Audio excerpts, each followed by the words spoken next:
In October of 1887, Clara Whitmore opened her condemned schoolhouse to 7 children and 1 silent cowboy.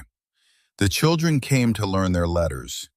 Eli Rourke came after dark to repair the roof, refusing payment and offering no explanation. Red Willow School stood 2 miles beyond the last respectable building in town, though Red Willow possessed so few respectable buildings that this was not a great distance.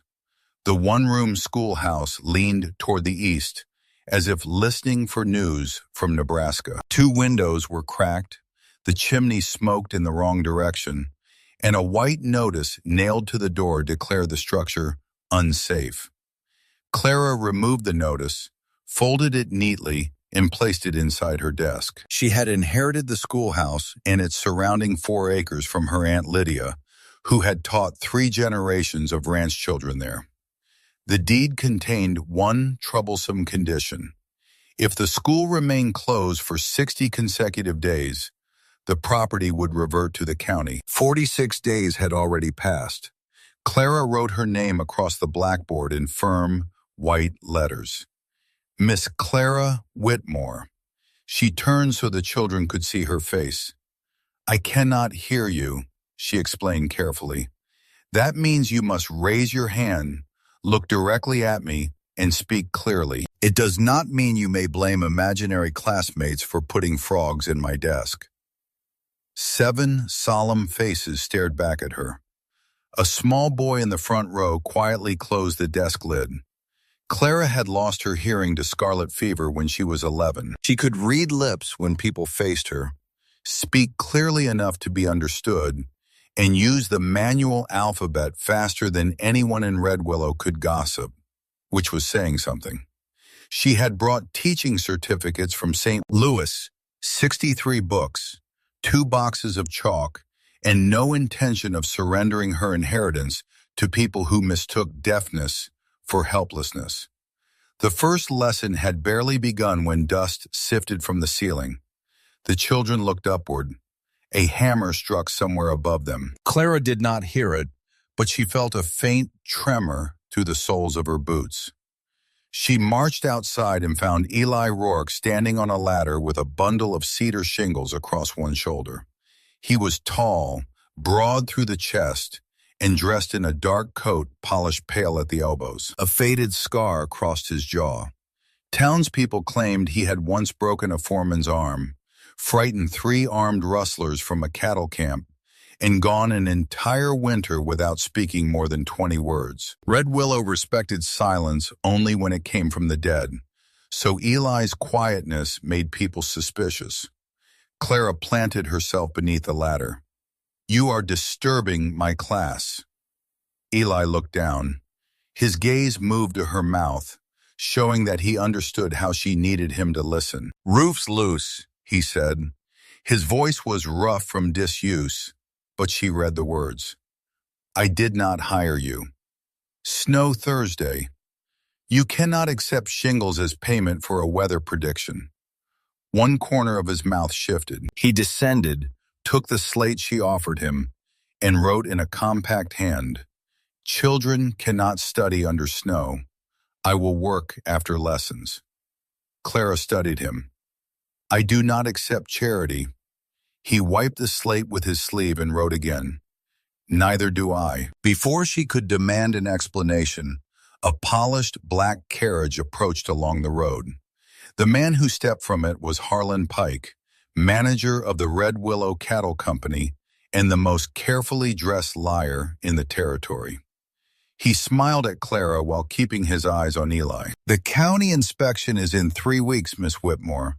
A roof repair will not save this building. If it fails, the school closes and the land returns to the county. And your company buys it, Clara replied. Pike's smile tightened. Beneath the school property ran Willow Spring, the only dependable water source for 8 miles during a dry summer. Everyone in Red Willow knew the cattle company wanted it. Most simply lacked the courage to say so in Pike's presence. He turned toward Eli. You are expected at the north pasture before sundown.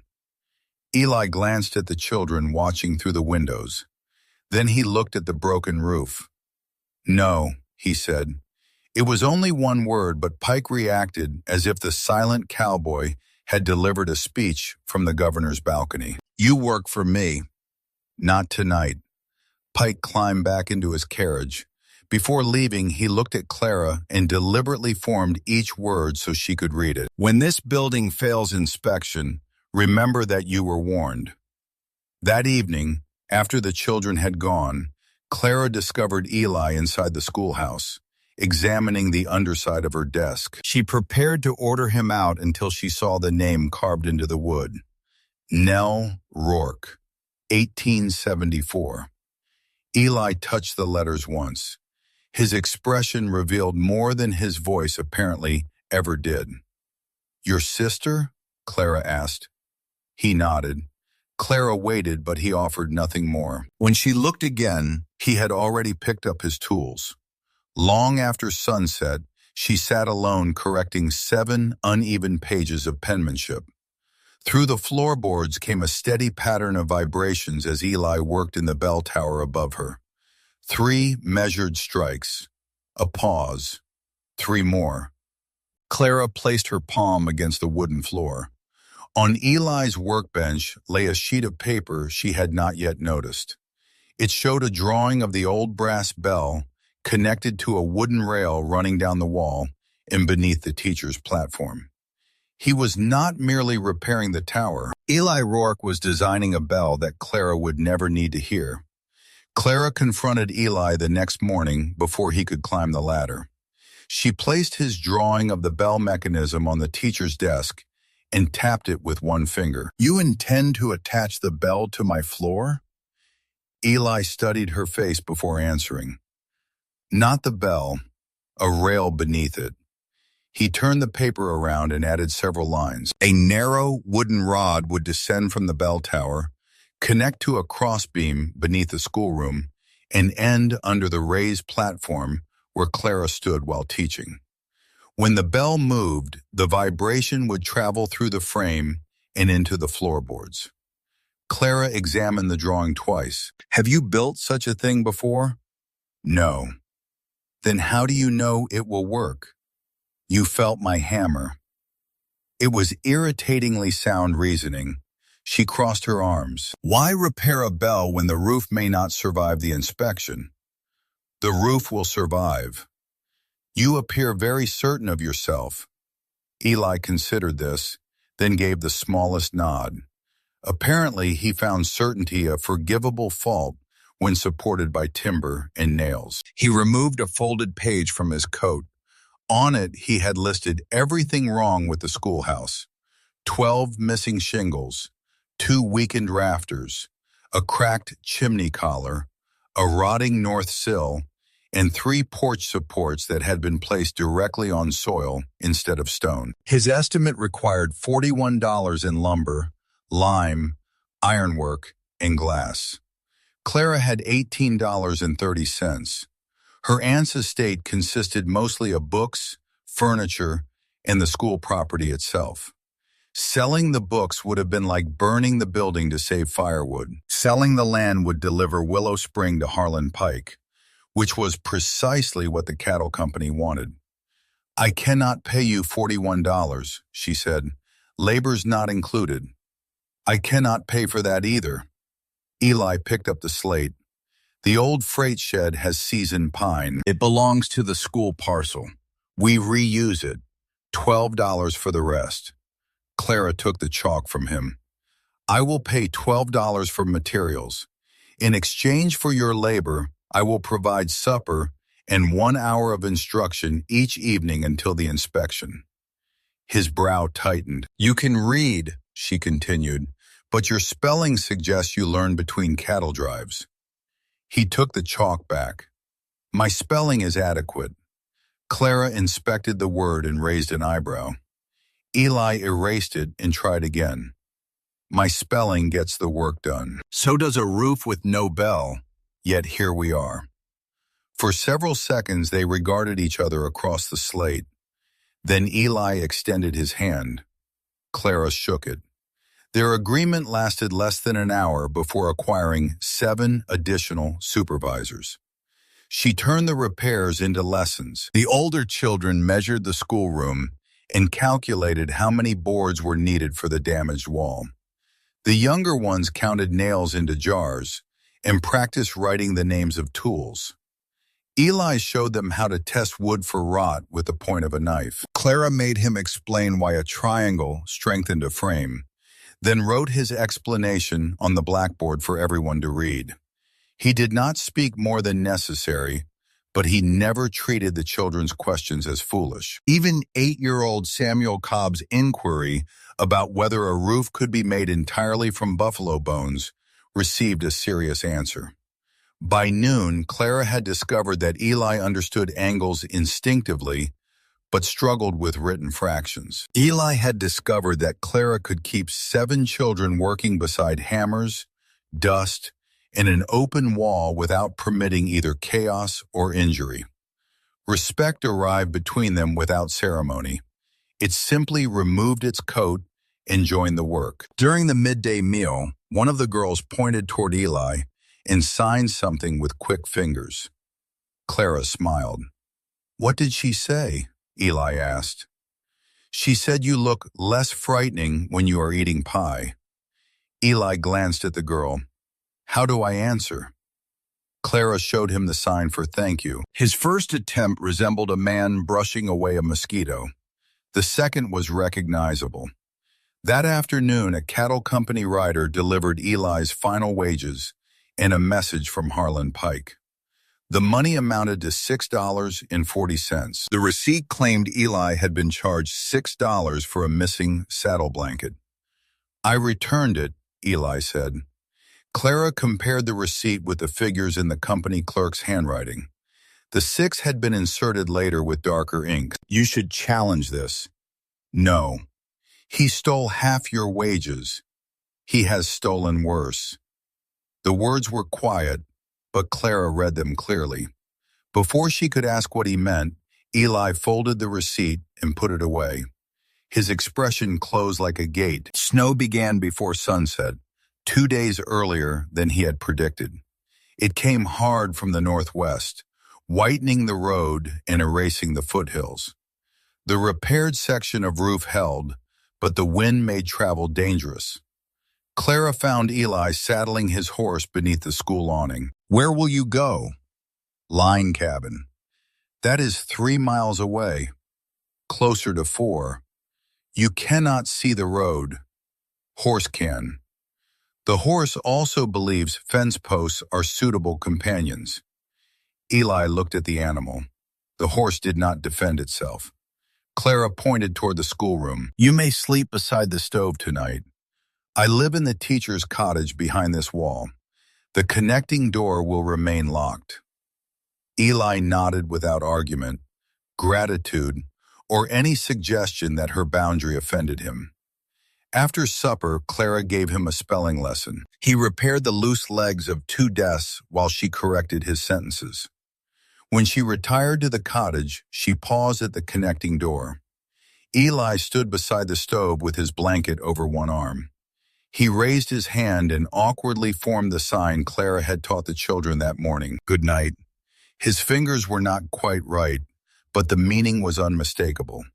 Clara answered and signed before locking the door. The Red Willow School had begun the day with 7 pupils. By nightfall, it had 8. The storm ended shortly before dawn, leaving 8 inches of snow across the school grounds, and a silence Clara understood better than most people. When she unlocked the connecting door, Eli was already awake. His blanket had been folded into a precise square beside the stove. He had carried the desks away from the leaking section of roof, placed buckets beneath 2 remaining drips, and covered Clara's books with his coat. The coat was wet. The books were dry. He stood outside shoveling the steps with a pine board. Clara brought him coffee and a plate of biscuits. Supper was part of our agreement. Breakfast was not. Eli accepted the plate. "I'll repair something extra." That is how debts become permanent. His eyes settled on her face. "Some ought to." Before Clara could decide whether she had read him correctly, he looked away and bit into a biscuit. The road remained impassable, so the children would not attend that day. Clara intended to use the quiet to examine her aunt's papers. Eli intended to replace the cracked chimney collar before the next storm. They might have accomplished both plans separately if Clara had not remembered his words from the previous afternoon. He has stolen worse. She wrote the sentence on the slate and placed it beside his tools. Eli stared at it for a long moment. "You said that about Harlan Pike," she reminded him. "I remember. What did he steal?" Eli returned to shaping a strip of sheet iron. Clara waited. Her deafness had taught her that silence was not empty. It could hold fear, stubbornness, grief, or merely a man hoping a difficult woman would lose patience. Clara had outweighted school boards. One cowboy presented no serious challenge. At last, Eli put down the shears. "Water," he said. He led her behind the schoolhouse, where Willow Spring emerged beneath a limestone shelf before running south through a narrow meadow. Even in winter, the water remained clear and unfrozen at its source. The Red Willow Cattle Company controlled nearly 30,000 acres to the west, but its wells had been weakening for 3 summers. Without another dependable water source, Pike could not increase the herd or sell grazing leases to smaller ranchers. "The company tested this spring last year," Eli explained. "Pike wanted to know how many cattle it could water." "Did Aunt Lydia give permission?" "No." "And you helped him?" A muscle shifted in Eli's jaw. "I carried the instruments. I was told the county had approved it." "When did you learn otherwise?" "When your aunt came out with a shotgun." Clara could easily imagine Aunt Lydia addressing trespassers over the barrel of a 12-gauge. The image nearly made her smile. "What happened then?" "Pike ordered me to move the western fence during the night. Said no one would question the boundary once the old markers were gone." "Did you?" "No." The answer was immediate. "He docked 2 months' wages," Eli continued. "Told the town I had threatened him. That is why no rancher nearby will hire me." Clara understood now why the people of Red Willow spoke of Eli as a dangerous man, while Harlan Pike remained welcome in every business along the main street. One of the benefits of owning most of a town was the ability to decide which version of a man everyone believed. They returned to the schoolhouse and opened the wooden deed box Clara had found beneath her aunt's bed. It contained tax receipts, enrollment lists, correspondence with the county, and 23 years of household accounts. Clara sorted the pages by date. Eli repaired the chimney at the opposite end of the table, stopping whenever she held up a document for him to examine. Shortly before noon, she found a cloth-bound ledger marked 1886. On the page for June 14, Aunt Lydia had written, "2 cattle company men measured the spring without leave. E. Rourke warned me before Pike arrived.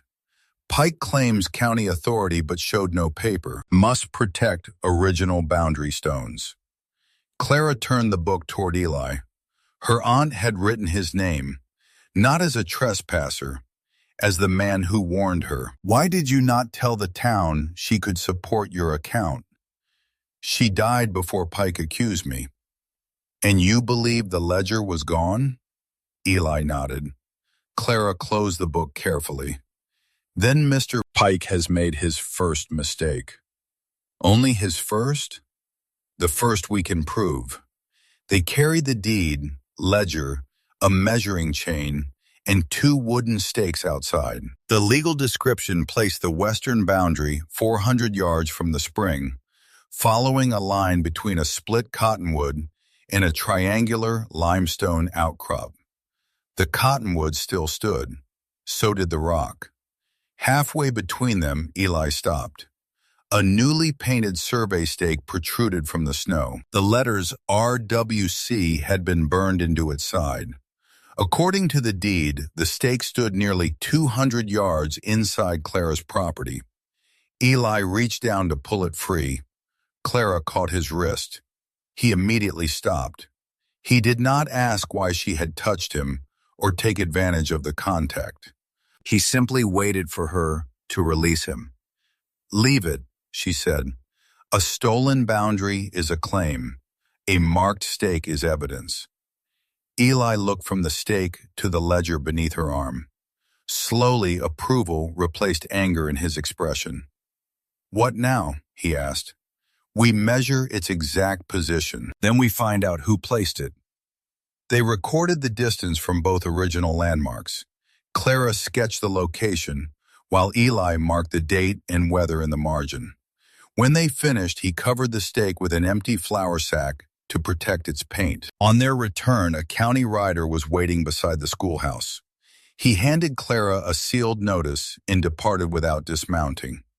The school inspection had been moved forward. Instead of 3 weeks, Clara now had 6 days to repair the building, present her teaching credentials, and prove that the school parcel remained suitable for public use. Failure in any one category would close the school immediately. At the bottom of the notice appeared Harlan Pike's name as the local property assessor. Eli read it over her shoulder. 6 days, he said. Clara folded the notice and placed it inside Aunt Lydia's deed box. "Then we should not waste the afternoon." She handed him the chimney collar and opened her arithmetic book. There was a roof to repair, a boundary to defend, and a silent cowboy who still confused denominators with numerators.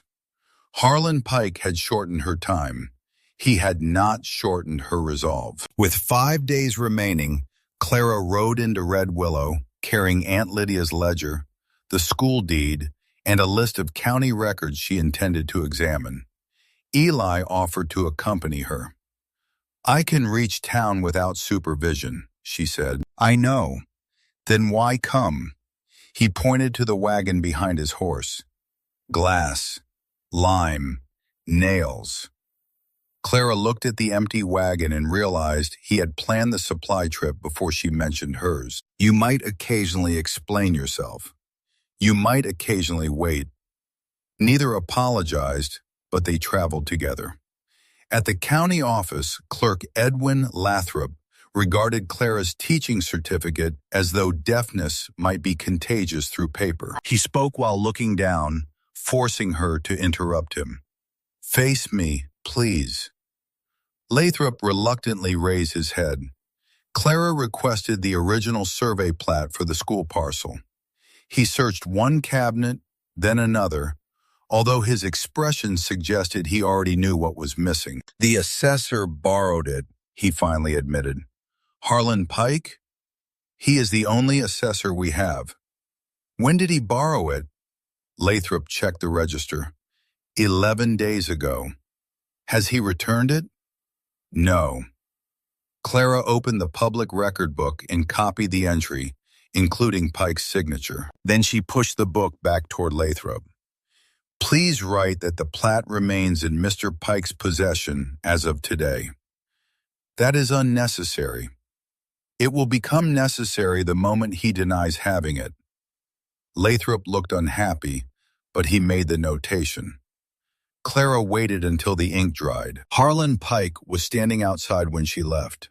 He removed his hat and positioned himself directly in front of her, displaying the careful courtesy of a man who wanted witnesses to remember his manners rather than his words.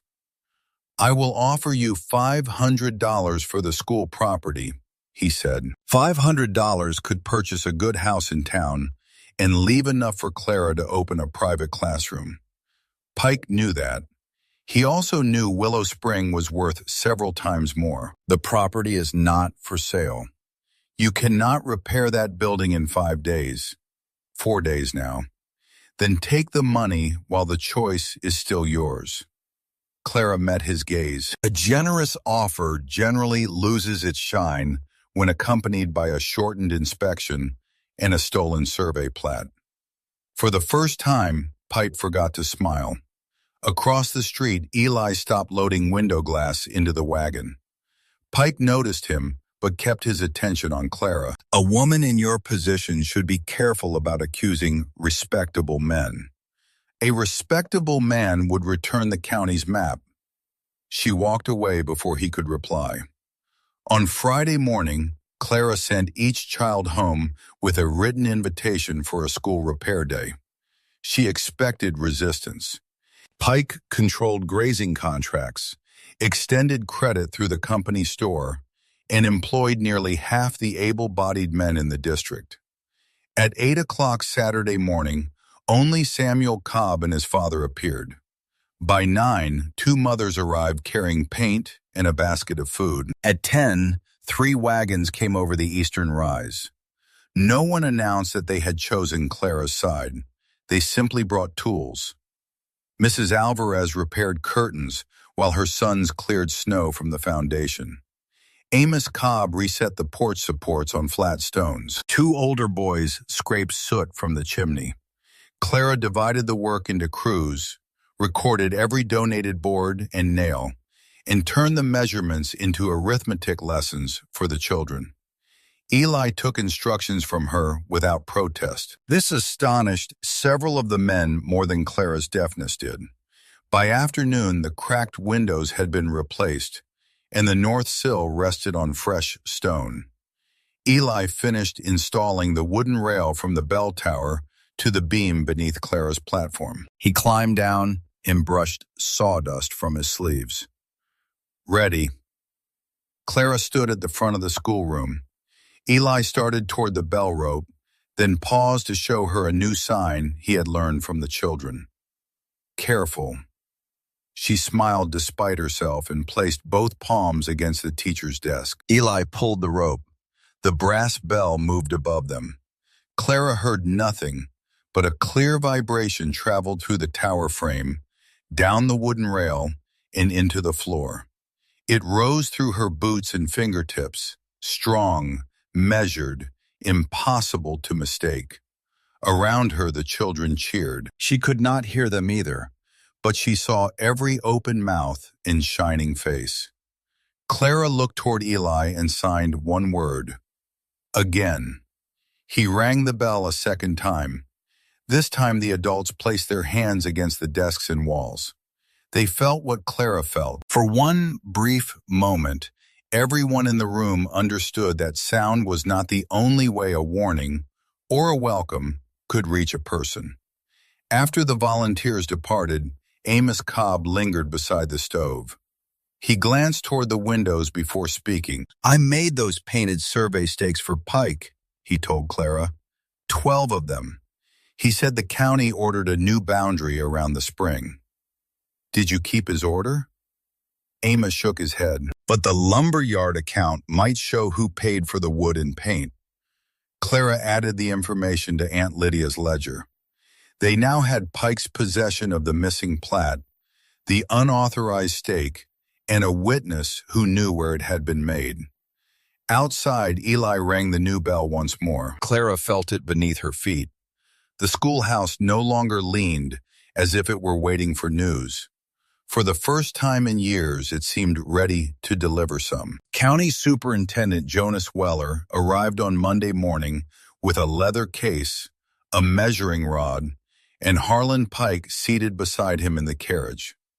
Clara had expected Pike. She had not expected him to bring the missing survey plat. Weller began with the building. He examined the new porch supports, tested the chimney draft, counted the replaced shingles, and pressed his knife against the repaired north sill. Eli followed several paces behind, but offered no explanation unless the superintendent asked him directly. The repairs are sound, Weller admitted. Pike looked displeased. The teaching inspection came next. Clara led the children through reading, arithmetic, geography, and penmanship. She wrote instructions on the blackboard, spoke while facing the class, and used the manual alphabet whenever a child could not make himself understood. Samuel Cobb correctly identified all 8 parts of speech, though he attempted to classify frog as an interjection. Weller corrected him. Clara corrected Weller. By noon, the superintendent had found nothing wrong with her instruction. Pike stood near the stove with his arms folded. Teaching is only part of the matter. What happens when a child calls for help behind her back? Clara had been waiting for the question. She turned to Ada Alvarez, who stamped twice on the floor. Clara felt the vibration and immediately looked toward her. Ada pointed to Samuel, who raised his hand and reported an imaginary emergency. The children have learned visual and physical signals, Clara explained. Now we will demonstrate our fire procedure. Eli climbed into the bell tower. When he pulled the rope, the brass bell rang above the schoolhouse. Its vibration traveled down the wooden rail and spread through the teacher's platform. Clara felt it beneath both feet. She raised one arm. The 7 children closed their books, formed a line, and exited through the front door. Clara checked beneath the desks and inside the cloakroom before joining them. Weller consulted his pocket watch. 47 seconds. 45 yesterday, Samuel announced. Clara looked at him. He quickly added, "Sir." Weller closed his watch. The safety objection is answered. For a brief moment, Pike's expression became perfectly still. Then he placed the survey plat on Clara's desk. "The building may be adequate," he said, "but the parcel is not." A new boundary line had been drawn across the map, dividing Willow Spring and nearly 2 western acres from the school property. Beside the alteration appeared a written transfer dated the previous year and signed L. Whitmore. According to the map, Aunt Lydia had surrendered the spring to the Red Willow Cattle Company. Clara examined the signature. "My aunt did not sign this." "I witnessed it," Pike replied. "She always used her middle initial." "Not always. She taught penmanship for 38 years. She signed her name the same way she expected children to form a capital Q, with unnecessary pride and considerable pressure." Weller adjusted his spectacles. "The plat bears the county seal. It was also in Mr. Pike's possession for 11 days. The superintendent looked toward him. Pike smiled. "It required updating." Clara placed the public record copy beside the map. The old legal description matched the landmarks she and Eli had measured. The new line did not. Weller hesitated. He was not an expert in disputed deeds, and no public official enjoys discovering a problem beyond the reach of his measuring rod. "I will approve the building and Miss Whitmore's teaching appointment," he decided.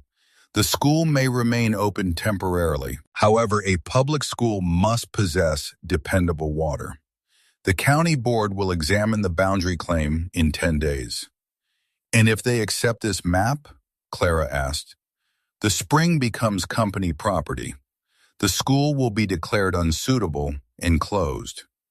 Pike rolled up the altered plat. As he passed Clara, he spoke slowly enough for her to read every word. "The offer of $500 expires tonight." "So does my patience," she replied. After the carriage disappeared, Eli climbed back into the tower to finish securing the bell rope. A minute later, he motioned for Clara to join him. One of the tower's main braces had been cut nearly halfway through. The pale saw marks were fresh. Had the children continued ringing the bell, the weakened beam might have split and brought the tower down across the schoolroom roof. Eli showed Clara the undisturbed sawdust trapped beneath the brace. Then he pointed through the tower opening. Boot prints crossed the snow behind the schoolhouse and ended where a horse had been tied beyond the western fence. The right heel left an incomplete crescent in every print. Eli's expression hardened. "I know that mark." "Whose boot?" "Cal Burke, Pike's range foreman." Clara looked at the damaged brace, then at the 7 children playing beside the repaired porch. Eli reached for his coat. "Where are you going?" "To speak with Burke." "No." "He could have killed them." And if you strike him, Pike will call you violent and everything you say will become worthless. Eli's hands tightened. Clara stepped between him and the ladder. We preserve the brace. We sketch the tracks. We find the saw. Then we make Burke speak where the county can hear him. For several seconds, anger fought with habit in Eli's face. Then he slowly released his fists. You always this calm? He asked. No, I simply cannot afford the kind of anger men are permitted to display. Eli looked at her with something deeper than admiration and more careful than affection. He handed her the measuring rule. Together they documented every cut and footprint before the afternoon sun could soften the evidence. The schoolhouse had passed its inspection. Now they had 10 days to prove that someone was willing to bring it down. That evening, Clara spread their evidence across 3 student desks. They had Aunt Lydia's original deed, the 1886 ledger, a copy of the county record showing Pike had borrowed the survey plat, measurements of the false boundary stake, and sketches of the damaged bell tower brace. What they did not have was proof of who had altered the map. Eli sat opposite her, writing a statement about Cal Burke's boot. He had completed 2 sentences in half an hour and erased both. You are not being graded, Clara told him. Feels like it. Then stop treating every word as if it intends to betray you. Eli's hand became still. Clara realized she had touched something deeper than poor spelling. After a moment, he said, words used to. When Eli was a child, a severe stammer made speaking difficult. His father believed the cure for hesitation was punishment, an educational theory with many frontier supporters and no recorded successes. Nell had been the only person who never finished his sentences. She waited, Eli said, even when it took me a minute. Aunt Lydia had allowed both Rourke children to attend school without paying for books. Nell carved her name beneath the desk during her first year. She later died of lung fever at 16, but Eli had continued repairing the schoolhouse whenever Lydia needed help. After Nell died, speaking seemed less useful, he explained. Clara moved to the chair beside him. She showed him how to sign, "My name is Eli Rourke." He copied the movement slowly. In sign, there was no stammer. No one could seize a sentence from him before he finished it. They practiced until his hands grew confident. Then Clara taught him another sentence. I know what I saw. Eli repeated it without hesitation. That is what you will tell the county board, she said. He looked at her hands before raising his own. You believe me. It was not a question. Clara signed her answer. Yes. They sat close enough that their sleeves touched. Neither moved away. Later, while searching Aunt Lydia's deed box, Clara found a narrow envelope beneath the tax receipts. It contained a railroad ticket, a printed program, and a registration card from the Territorial Teachers Institute in Laramie. The dates were June 12 through June 17, 1886. The altered survey transfer had supposedly been signed in Red Willow on June 14. Laramie was 74 miles away. At first light, Clara and Eli rode into town and sent a telegram to the former Institute secretary. Then they visited the lumberyard. The owner refused to discuss Pike's account until Amos Cobb arrived and reminded him that county records could be requested under oath. After considerable sighing, the lumberman opened his ledger. 1 week before the false stakes appeared, the Red Willow Cattle Company had purchased 12 lengths of pine, red paint, and a branding iron bearing the company initials. The order had been collected by Cal Burke. Clara copied the entry. Amos and the lumberman signed beneath it. By afternoon, the telegraph operator waved them back into his office. The reply read, Records confirm Lydia A. Whitmore registered and present in Laramie, June 12 to 17, 1886. Certified copy sent by express. Clara read the message twice. Pike's map claimed Aunt Lydia had signed away Willow Spring in Red Willow on a day she had been attending lectures 74 miles away. They finally possessed proof of forgery. Outside the telegraph office, Eli signed, "You saved the school." Clara shook her head. "We are not finished. You would have found it without me." She considered this before answering. Perhaps, but not in time. Eli lowered his hands. Clara touched his sleeve so he would look at her. "You do not need to speak for me," she said. "I have spent my life refusing men who tried." He nodded. "But," she continued, "I may need you to stand beside me." Eli's reply required no chalk, slate, or voice. He simply remained where he was. When they returned to the schoolhouse at dusk, the children were waiting beside the road. Samuel Cobb ran forward and handed Clara a folded notice. Cal Burke had disappeared. Harlan Pike had reported $600 missing from the cattle company office and sworn that Eli Rourke had been the last man seen inside. The county hearing was 8 days away. The sheriff's warrant had been issued that morning. Eli did not run. Clara saw the thought cross his face when the sheriff's wagon appeared on the road. He looked toward his saddled horse, then toward the schoolhouse. "If you flee," she said, "Pike will write the ending for you." Eli removed his gun belt and placed it on her desk. Sheriff Daniel Ward entered with the warrant in hand. He was not one of Pike's men, but neither was he willing to ignore a sworn complaint involving $600. "Pike says Rourke returned to the company office Monday night," Ward explained. "Cal Burke claims he saw him inside." "Cal Burke has disappeared," Clara said. "That makes him difficult to question, not legally invisible." Ward turned toward her. "Can you swear Mr. Rourke remained here all night?" Clara remembered their locked connecting door. She had seen Eli beside the stove at 10. She had seen him again before sunrise, but she could not hear the schoolhouse door. Pike had chosen his accusation carefully. "No," she answered. Eli looked at her, but there was no blame in his expression. "I can testify that he was here at 10 o'clock and again at 5, Clara continued. "I will not claim knowledge I do not possess." Sheriff Ward nodded. "Then I have to take him in." Eli signed to Clara before offering his wrists. "Keep the school open." She answered with sharper movements. "Do not tell me what to do." A trace of his old half-smile appeared. Red Willow's jail consisted of 2 cells behind the sheriff's office. Eli occupied one.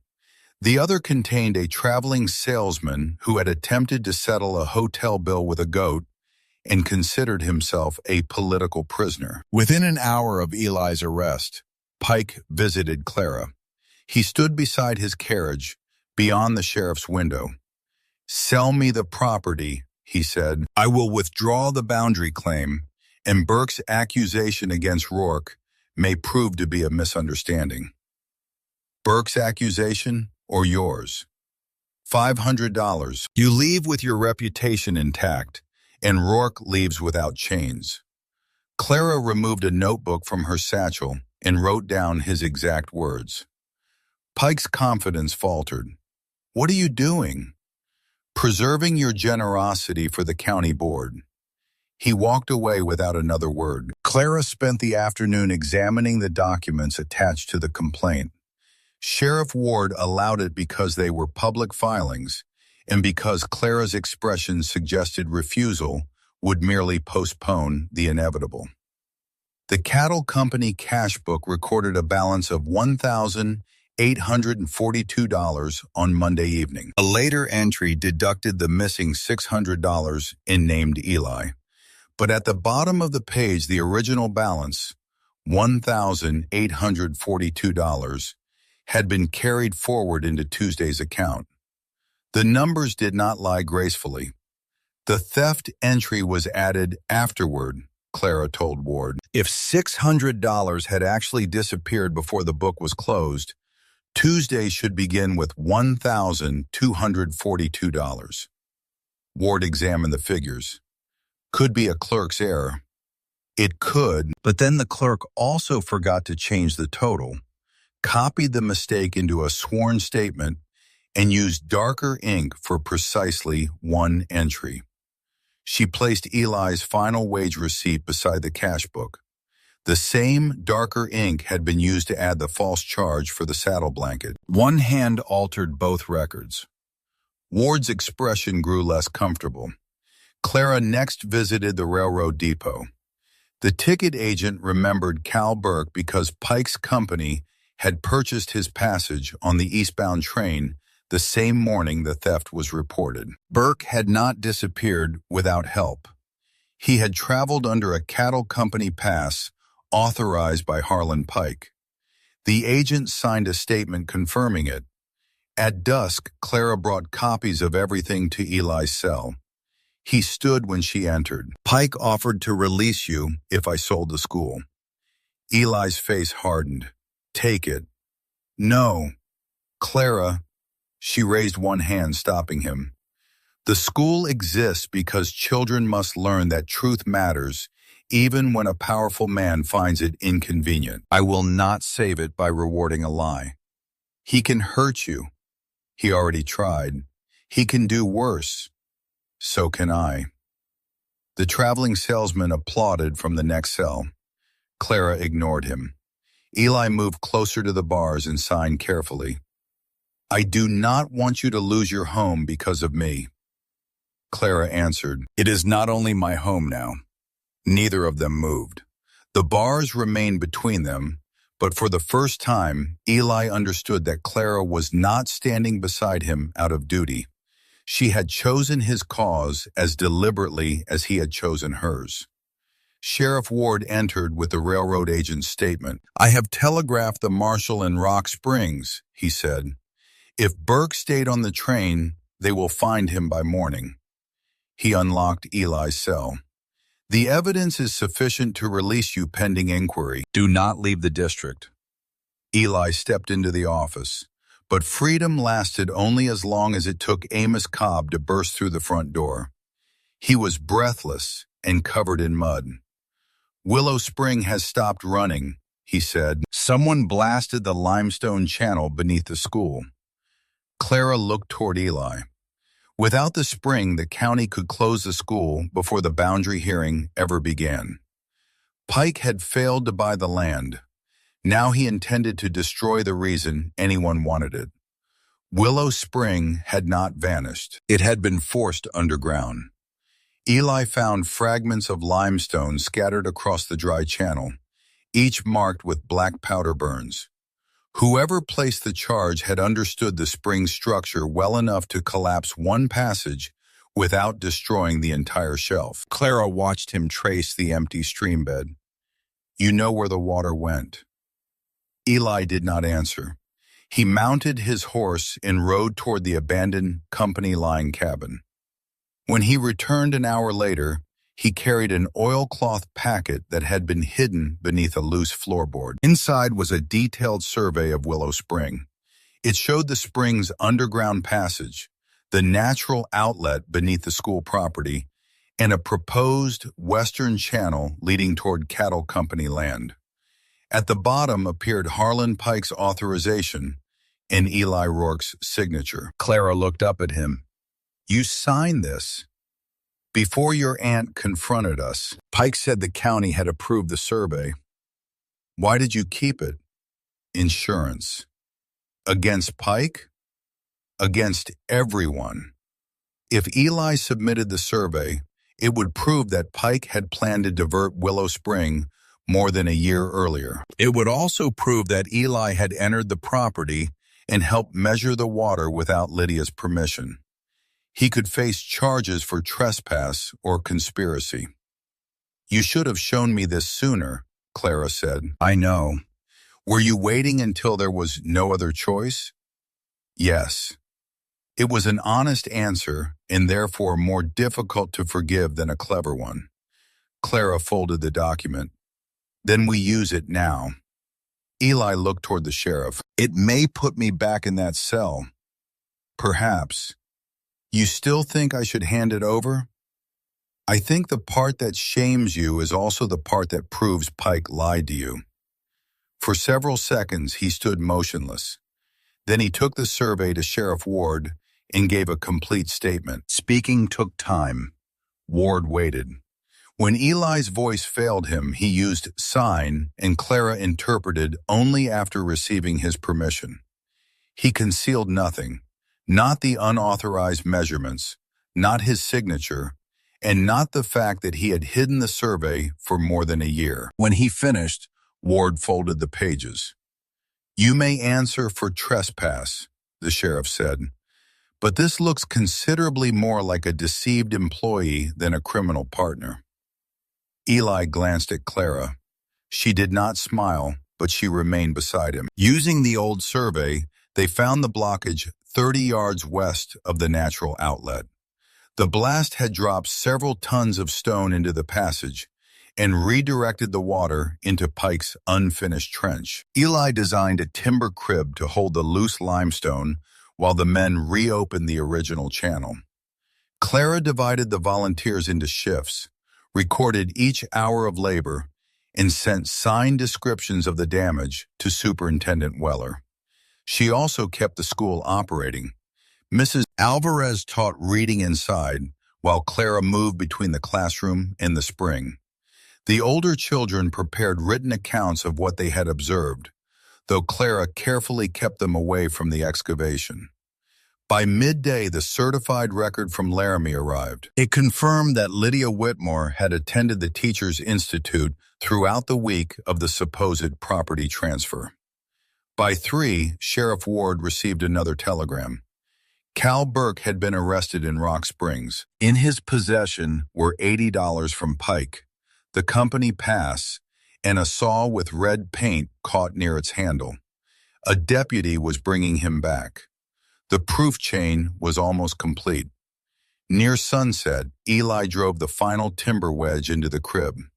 For a moment, nothing happened. Then muddy water pushed between the stones. The flow strengthened, cleared, and spilled into the old channel. Within minutes, Willow Spring was running past the schoolhouse again. Clara knelt and placed her hand in the cold water. Eli crouched beside her. You brought it back, she said. We did. He signed the words as he spoke them. Clara looked at his hands, then at his face. In the fading light, the careful distance between them seemed smaller than it had that morning. A vibration rose through the ground. Clara felt it beneath her knees. At first, she thought another section of stone had collapsed. Then Eli stood and looked west. The vibration came again, steady, numerous, and growing stronger. Hooves, hundreds of them. A dark mass moved across the western ridge. The Red Willow Cattle Company's main herd had been released from its pasture and was being driven directly toward the school property. If the cattle reached the spring, they would destroy the repaired channel. If they failed to turn, they would reach the schoolhouse seconds later. Eli ran for the bell tower. Eli reached the bell rope seconds before the herd crossed the western fence. He pulled 3 times. Inside the schoolhouse, Clara felt the warning rise through the wooden platform. The vibrations were stronger than they had been during the inspection. 3 urgent blows that traveled through her boots and up her spine. She turned toward Mrs. Alvarez and raised one arm. The children knew what to do. Books closed. Chairs moved beneath desks. 7 pupils formed a line while Clara checked the cloakroom in the teacher's cottage. She counted every child before leading them outside. The herd was less than a quarter-mile away. Nearly 400 cattle thundered down the slope, driven by 2 mounted men. Harlan Pike rode behind them, waving his coat and firing his revolver into the air to keep them moving toward the spring. Sheriff Ward saw him. So did Amos Cobb, and every volunteer still working beside the restored channel. This was no wandering herd. Eli descended from the tower, mounted his horse, and rode across the herd's northern flank. He could not stop 400 frightened animals alone, but he did not need to stop them. He needed to turn the leaders. Clara saw the old stock gate at the eastern end of the meadow. Eli saw it at the same moment. From the saddle, he signed with one hand, "Open East Gate." Clara understood.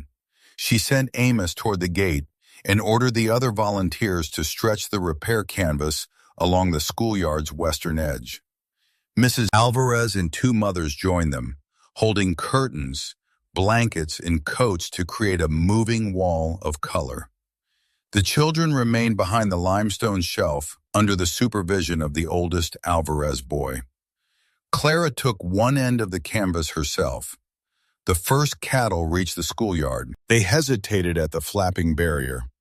Eli drove hard along their northern side, while Amos opened the eastern gate. The lead animals turned toward the clear meadow beyond it. The rest began to follow. Pike saw what was happening and rode forward, trying to force them back toward Willow Spring. Sheriff Ward cut across his path. "Drop the gun!" Pike ignored him. He fired another shot into the air, but the sound only drove the cattle faster through the eastern gate. His horse veered away from the canvas, stumbled in the unfinished diversion trench, and threw him into the snow. Ward reached him before he could rise. The herd passed within 30 yards of the schoolhouse. One steer broke toward the porch, but Eli turned it with his horse and drove it after the others. Within minutes, the last animal disappeared into the eastern pasture. Willow Spring continued running. The schoolhouse still stood. The children emerged from behind the limestone shelf. Samuel Cobb immediately began counting the cattle, though his total changed whenever one moved. Clara crossed the trampled yard toward Eli. His horse was lathered and trembling. Blood darkened Eli's sleeve where a horn had torn his coat, but the wound beneath was shallow. "You are hurt." "Coat's worse." That coat was already beyond rescue. He looked toward the bell tower. It worked. Clara placed one hand against the schoolhouse wall. The final movement of the bell still trembled faintly through the wood. "Yes," she said. "It did." A wagon arrived from town before sunset. A deputy stepped down with Cal Burke in restraints. Burke required little persuasion to speak. Pike had paid him to cut the tower brace, add the false entry to the cash book, and claim that Eli had entered the company office. When Clara found the bookkeeping error, Pike sent Burke east with $80 and instructions never to return. Burke also identified Pike's handwriting on the altered survey transfer. The county hearing took place the following morning. Clara presented each piece of evidence in order: Aunt Lydia's deed and ledger, the missing plat register, the false survey stake, the lumberyard account, the certified institute record, Eli's hidden water survey, the altered cash book, and Cal Burke's statement. Sheriff Ward described Pike driving the herd toward the school. Eli testified last. He admitted helping measure the spring and signing the survey before learning Pike lacked county permission. His voice caught more than once, but no one interrupted him. When speech became difficult, he continued in sign while Clara interpreted. The board declared the altered transfer fraudulent and confirmed all 4 acres, including Willow Spring, as school property. Clara received permanent approval to teach at Red Willow. The territorial authorities held Pike on charges connected to forgery, false testimony, property destruction, and the cattle drive. The company's distant investors removed him before the week ended, having discovered that shareholders possessed very little loyalty toward a manager who kept records badly enough to be caught. No charge was brought against Eli. Aunt Lydia's ledger proved that he had warned her, and Clara, as the property owner, declined to accuse him of trespass. After the hearing, Clara and Eli returned to the empty schoolhouse. The repaired bell hung above them. Nell Rourke's name remained beneath the desk. Eli stood beside the teacher's platform. "The school is safe," he said. "You don't need a carpenter now." Clara looked around at the repaired windows, strengthened walls, and wooden rail beneath her feet. "No," she agreed, "I do not need one." Eli nodded once, accepting the answer even though it wounded him. Clara stepped closer. "That is why asking you to stay means something." He lifted his hands. "As what?" She signed her reply slowly enough that there could be no misunderstanding. "We can decide together." Eli looked at her for a long moment.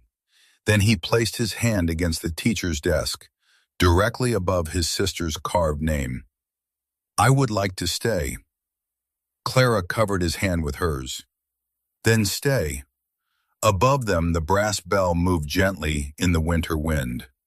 Clara could not hear it. She no longer needed to. Eli remained in Red Willow. He converted the abandoned freight shed into a carpentry shop and slept in the small loft above it, maintaining a respectable distance from Clara's cottage. Red Willow noticed this arrangement and discussed it thoroughly, as frontier towns often treated other people's restraint as public entertainment. During the day, Clara taught. In the evenings, Eli attended the lessons promised in their original agreement. His spelling improved. His fractions improved more slowly and with considerably less dignity. Clara learned practical carpentry in return. Eli taught her to sharpen a plane blade, square a frame, and recognize when a board would warp. He never removed a tool from her hand simply because she was a woman. He explained, demonstrated, and allowed her to make her own mistakes. By January, she could repair a desk without him. By February, she could repair one nearly as well as he could. The new manager of the Red Willow Cattle Company abandoned Pike's claim to Willow Spring. Instead, the company negotiated a paid agreement allowing limited use of water after it passed beyond the school boundary. Clara insisted that the money be placed in a permanent school fund. The first payment purchased 20 books, a globe, and a second stove. The second payment purchased something Samuel Cobb considered far more important, a proper cabinet in which Miss Whitmore could not accidentally discover frogs. Eli continued speaking when he wished, but he no longer treated silence as his only safe refuge. The children learned to wait when his words came slowly. The adults learned as well, though several required more instruction than the children. Sign language became part of every school day, not because Clara needed the town to become like her, but because she believed no child should possess only one way to be understood. In April of 1888, Eli finished rebuilding the bell tower. He carved 2 names into the new interior beam: Nell Rourke, 1874, Clara Whitmore, 1887. Clara discovered them while inspecting his work. "You forgot your own name." "No." "Then the record is incomplete." He looked down at her from the ladder. "Haven't earned a place yet." Clara considered this answer for 3 days. On the 4th evening, she brought him the school ledger. Beneath the list of volunteers, she had written, "Eli Rourke, carpenter, witness, student, and partner in all work yet to come." He read the line twice. Then he removed a small wooden box from his coat. Inside rested a plain silver ring purchased with wages from his first independent building commission.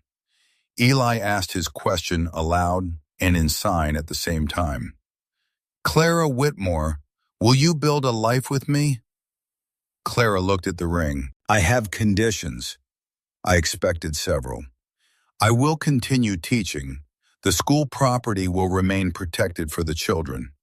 You will not make decisions for me merely because you believe you are keeping me safe."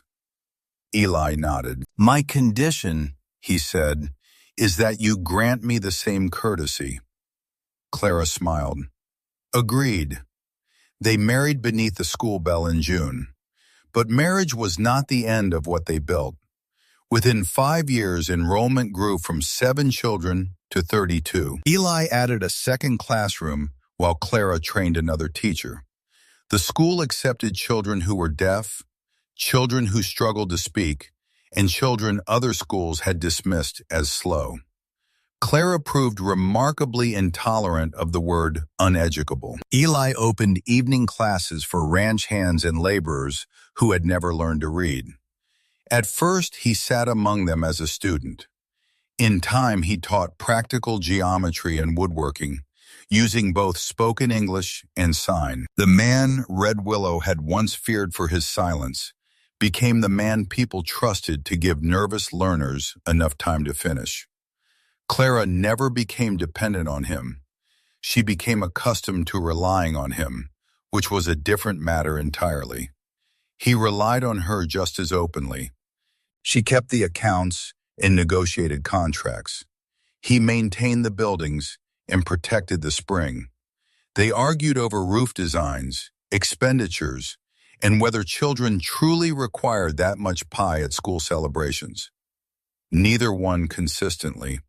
That was probably why the marriage lasted. In 1906, a larger brick school replaced the original wooden building. Clara refused to let the old schoolhouse be demolished.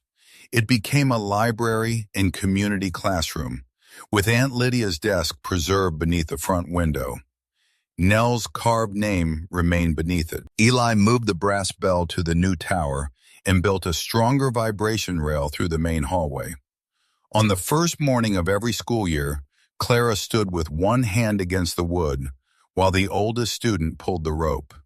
She felt each ringing through her palm. Years later, when Clara's hair had turned white and Eli's hands had grown stiff, they still walked to the school together on opening day. By then, generations of Red Willow children knew the story of the bell.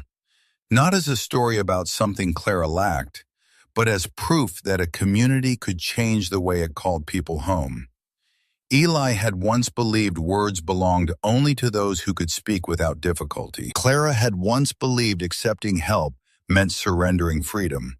They spent their lives proving each other wrong. Above them, the bell continued to ring. Clara felt it in the floor.